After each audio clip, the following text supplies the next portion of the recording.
Friends, இது வந்து 5 o'clock routine தான். கரண்ட் இல்லை.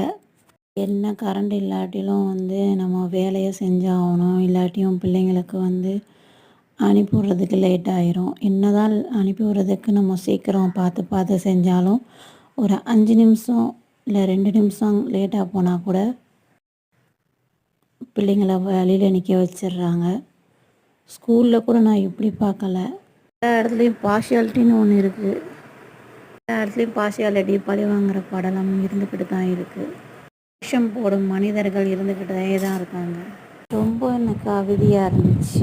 போய் விடுறதா, என் பொண்ணுடைய காலேஜுக்கு போடுறதான்னு.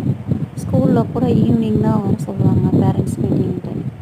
காலையில் வர சொல்ல மாட்டாங்க. ரெண்டாவது சேர்த்தோன்னே வந்துடுச்சு மனசில். லேட் ஆனதுக்கே ஹஸ்பண்ட் தான் காரணம். ஆனால் அவர் வேலைக்கு போகிறதுக்கு டைம் ஆயிடுச்சுன்னு கிளம்பிட்டார்.